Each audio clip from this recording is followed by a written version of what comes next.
దేవుని ప్రియులకు శుభములు. ఈ దినమందు దేవుని వాక్యాన్ని చదువుకుందాము.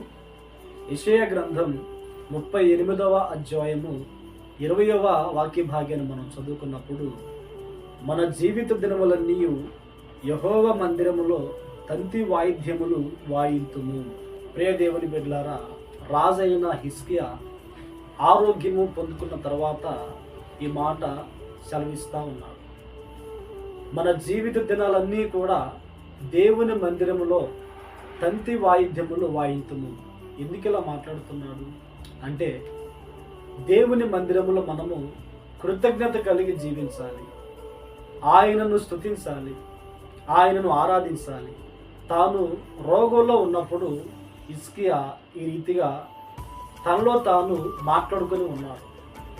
నేనిక మధ్యకాలంలోనే నా ఆయుష్ ముగించబడుతుంది, నేను మృత్యులోకంలోనికి వెళుతూ ఉన్నాను, నేను ఈ లోకంలో సజీవునిగా బ్రతకను అని ఇలాగున మరికొన్ని మాటలు మాట్లాడుకుంటున్నాడు.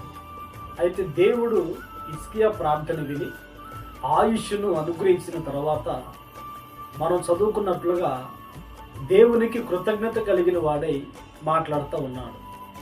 నిజమే కదా, మనమును కూడా హిజ్కియా వలె దేవుని వలన ఎన్నో మేలులు పొందుకొని ఉన్నాము, ఎన్నో ఆశీర్వాదాలు మనం పొందుకొని ఉన్నాము.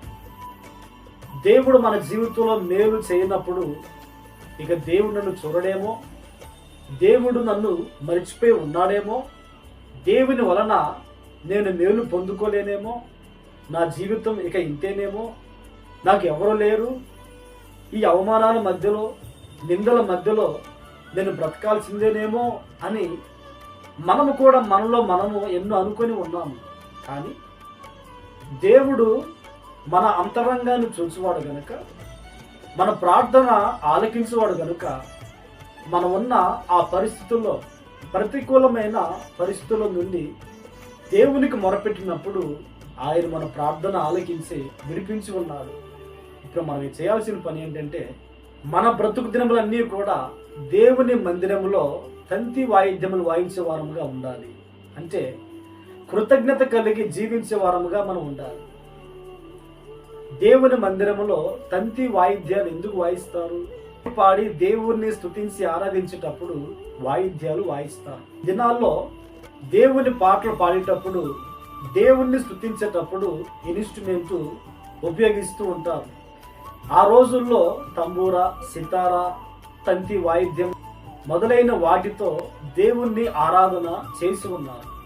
ఈ దినాల్లో ఉన్న అవకాశాన్ని బట్టి ఆయా రకాల ఇన్స్ట్రుమెంట్ ద్వారా దేవుణ్ణి స్తుతిస్తూ గణపరుస్తూ ఉన్నారు. ఎందుకలా చేస్తూ ఉన్నారు అంటే, దేవుడు చేసిన మేలును బట్టి కృతజ్ఞత కలిగి దేవుని ఆరాధిస్తూ ఉన్నారు. మన బ్రతుకు దినములన్నీ కూడా దేవుని మందిరంలోనికి వెళ్ళి దేవుడు మన జీవితంలో చేసిన ప్రతి కార్యాన్ని తలంచుకొని మనమును కూడా దేవుణ్ణి ఆరాధించిన వ్యక్తులుగా ఉండాలి. ప్రార్థన.